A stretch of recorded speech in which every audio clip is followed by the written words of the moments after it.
menganalisis kondisi, kebutuhan, serta permasalahan koperasi Gema, maka hal ini kami tinjau menggunakan 7 prinsip koperasi yang termuat dalam Aliansi Koperasi Internasional atau ICA sebagai berikut. Yang pertama, keanggotaan sukarela dan terbuka, kontrol demokratis oleh anggota, partisipasi ekonomi anggota, otonomi dan kemandirian, pendidikan, pelatihan dan informasi, kerjasama antar koperasi, dan pedulian terhadap komunitas. Berdasarkan ketujuh prinsip koperasi yang telah disebutkan tadi, maka dapat dijelaskan mengenai kondisi, kebutuhan, serta permasalahan dari koperasi Gema. Untuk kondisi keuangan sendiri, di masa pandemi COVID-19 seperti saat ini, perekonomian para anggota mengalami penurunan. Namun, kas koperasi Gema tidak turun secara signifikan dan masih terbilang stabil. Lalu untuk kondisi operasional, dalam kegiatan operasionalnya saat ini Koperasi Gema masih melakukan kegiatan waserda atau warung serba ada dengan memenuhi permintaan yang anggota butuhkan. Lalu untuk kondisi pemasaran ini masih berbentuk ajakan atau persuasif dari mulut ke mulut yang bertujuan untuk menambah anggota Koperasi Gema agar semakin berkembang. Untuk kondisi dari sumber daya manusia Koperasi Gema ini sendiri, jumlah anggota koperasi saat ini tak lebih dari 20 orang anggota, dan mayoritas dari anggota Koperasi Gema adalah petani kelapa sawit dan ibu rumah tangga. Lalu untuk kondisi kelembagaannya sendiri, saat ini koperasi tidak tergabung dalam kelembagaan apapun, baik itu NPWP maupun NRP, atau dapat dikatakan Koperasi Gema belum berbadan hukum.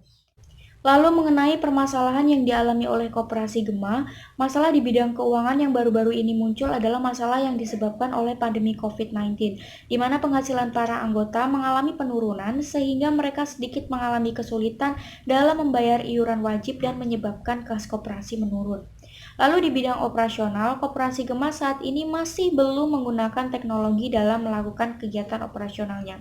Dan di bidang pemasaran yang hanya dilakukan dari mulut ke mulut ini dinilai kurang efektif. Hal itu dibuktikan dengan jumlah anggota yang tak mengalami peningkatan. Lalu di bidang sumber daya manusia yang berkontribusi atau yang melibatkan diri dalam mengurus koperasi dipandang masih belum profesional atau belum mempunyai kemampuan atau keterampilan yang cukup karena mayoritas anggota koperasi hanya lulusan SD atau SMP dan sedikitnya lulusan SMA. Lalu di bidang kelembagaan, terkait dengan kelembagaan koperasi, pihak koperasi dan para anggota belum memahami pentingnya koperasi yang berbadan hukum. Dan sehubungan dengan masalah keuangan yang disebabkan oleh pandemi COVID-19, saat ini menyebabkan kas koperasi tak cukup untuk memenuhi kebutuhan anggota koperasi. Ditambah lagi koperasi tak bisa mendapatkan donasi atau dana dari pemerintah karena koperasi tidak terdaftar dalam kelembagaan berbadan hukum. Berdasarkan permasalahan tadi, maka kami menganalisis kebutuhan yang dibutuhkan oleh Koperasi Gema. Kebutuhan di bidang keuangan, pihak koperasi mengaku membutuhkan pinjaman atau penambahan dana guna menstabilkan arus kas dan memenuhi kebutuhan seluruh anggota. Lalu kebutuhan operasional, untuk sistem operasionalnya sendiri, Koperasi Gema membutuhkan adanya penerapan teknologi dalam kegiatannya seperti proses perekapan keuangan koperasi agar lebih akurat dan meminimalisir kesalahan. Lalu kebutuhan di bidang pemasaran, Koperasi Gema membutuhkan semacam advertisement atau iklan guna menarik orang-orang untuk ikut bergabung dengan Koperasi Gema. Lagi-lagi hal ini tak lepas dari pemanfaatan teknologi internet seperti sosial media. Lalu kebutuhan di bidang sumber daya manusia, saat ini guna menunjang kemajuan operasional koperasi, Koperasi Gema sangat membutuhkan tenaga profesional untuk mengoperasikannya. Oleh karena itu dibutuhkan suatu penyuluhan atau pelatihan bagi anggota untuk meningkatkan pengetahuan mengenai pengelolaan koperasi yang baik dan benar. Lalu kebutuhan di bidang kelembagaan, Koperasi Gema seharusnya mendaftarkan diri untuk menjadi koperasi yang berbadan hukum dan legal agar dapat memperoleh banyak keuntungan. Model kanvas bisnis. Model kanvas bisnis merupakan salah satu dari sekian banyak model bisnis yang berkembang di dunia. Model bisnis ini pertama kali dikembangkan oleh Alexander Osterwalder. Model bisnis ini memiliki 9 elemen yang dapat menunjang berjalannya sebuah bisnis. Dan berikut merupakan model kanvas bisnis yang diterapkan oleh koperasi generasi mandiri atau Koperasi Gema. Yang pertama, customer segment. Segmentasi pelanggan Koperasi Gema yaitu seluruh masyarakat yang berdomisili di Desa Trimulya 1, Kecamatan Timpe, Provinsi Sumatera Barat. Yang kedua, value proposition. Koperasi Gema memberikan tawaran kepada para calon anggota yaitu jasa untuk melakukan simpan pinjam dan juga waserda atau warung serba ada yang menyediakan segala kebutuhan pokok masyarakat. Yang ketiga, channel. Sistem koperasi Gema untuk menjangkau customer yaitu dengan cara bertemu langsung, sehingga bagi masyarakat yang ingin menjadi anggota koperasi dapat bertemu langsung kepada para pengurus koperasi. Yang keempat, customer relationship. Berkaitan dengan hubungan antara pengurus dan juga anggota koperasi, koperasi Gema memberikan kebijakan berdasarkan hasil rapat anggota pada tahun 2020 tentang penghapusan bunga pinjaman, yaitu apabila anggota ingin meminjam uang dari koperasi untuk keperluan biaya berobat atau biaya sekolah, maka pihak koperasi melayani dan memberikan pinjaman kepada anggota dengan bunga pinjaman 0% atau tanpa adanya bunga. Yang kelima, revenue stream. Koperasi Gema juga mengambil keuntungan melalui sistem serda atau warung serba ada, yang dimana apabila pihak anggota ingin membeli sebuah barang melalui pihak koperasi, maka pihak koperasi membeli barang tersebut dengan harga yang lebih murah, lalu menjualnya kembali kepada anggota dengan harga yang sedikit lebih mahal.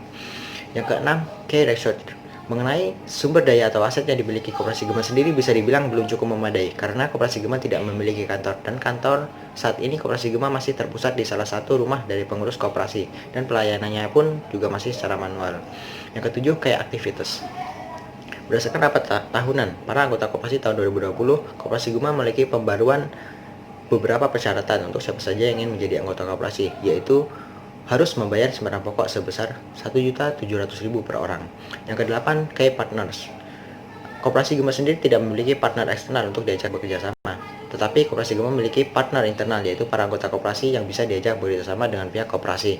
Yang kesembilan, cost structure.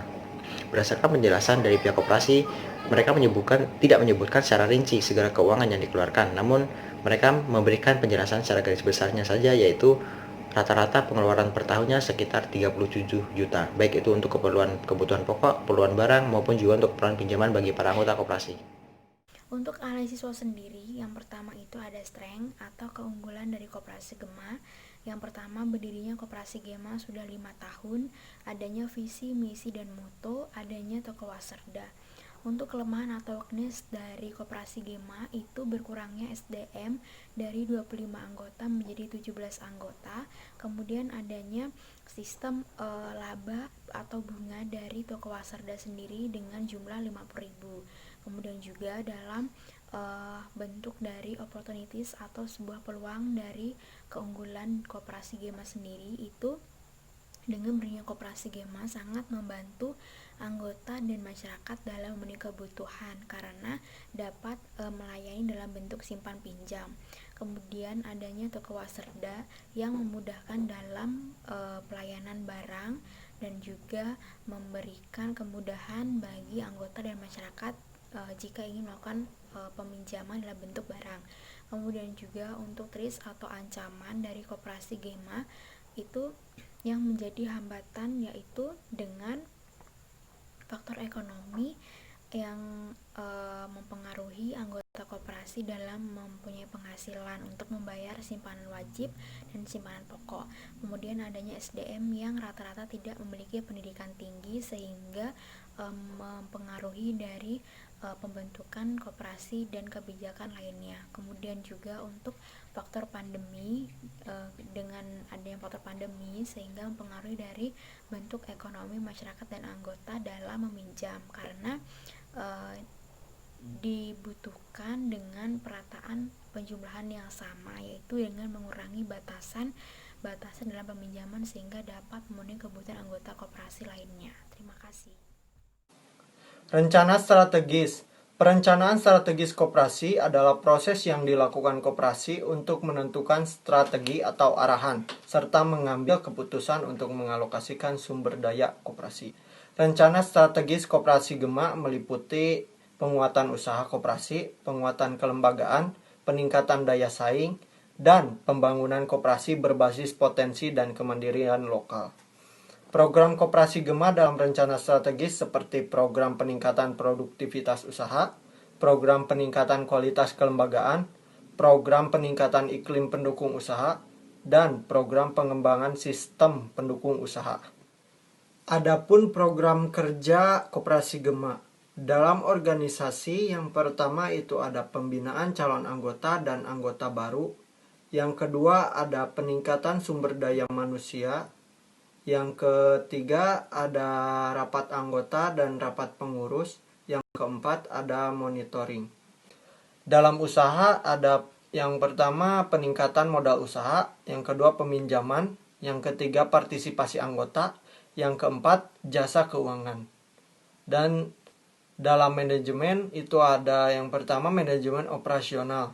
Yang kedua, pembinaan pengurus dan anggota. Kami memberikan beberapa rekomendasi inovasi pengembangan kepada koperasi simpan pinjam Gema. Di antaranya yaitu yang pertama, ada pengadaan fasilitas pembantu. Nah, pengadaan fasilitas pembantu ini harus dilakukan oleh koperasi Gema demi tercipta dan terbentuknya kegiatan koperasi yang baik dan benar. Lalu yang kedua, ada pengembangan sumber daya manusia pada koperasi simpan pinjam Gema. Sumber daya manusia pada koperasi merupakan hal yang paling penting dan sensitif karena anggota adalah aset tertinggi yang dimiliki oleh koperasi simpan pinjam Gema. Mengapa demikian? Karena mereka berkesempatan untuk membuat koperasi menjadi lebih baik atau bahkan sebaliknya. Kemudian yang ketiga yaitu meningkatkan daya jual koperasi dan juga melakukan sarana promosi. Rendahnya kesadaran berkoperasi bisa disebabkan oleh banyak faktor. Salah satunya adalah rasa bosan para anggota koperasi dalam mengikuti kegiatan koperasi yang monoton. Nah, kegiatan yang sedikit berbeda dan segar bisa menjadi peningkat semangat para anggota koperasi untuk datang ke koperasi. Misalnya, diadakan pertemuan rutin di luar rapat koperasi seperti acara seminar atau ya hanya sekedar pertemuan ringan. Bahkan kegiatan lain yang dapat memperkuat ikatan antar anggota koperasi. Untuk meningkatkan daya jual koperasi, yang harus dilakukan adalah membuat koperasi terlihat lebih menarik lagi, agar masyarakat tertarik untuk membeli di koperasi Gema dengan cara mengecat dinding koperasi dengan warna yang indah, kemudian menyediakan AC dan juga ruangan tertata dengan rapi, dan menyediakan pelayanan yang baik sehingga masyarakat puas terhadap pelayanan dari koperasi simpan pinjam Gema tersebut.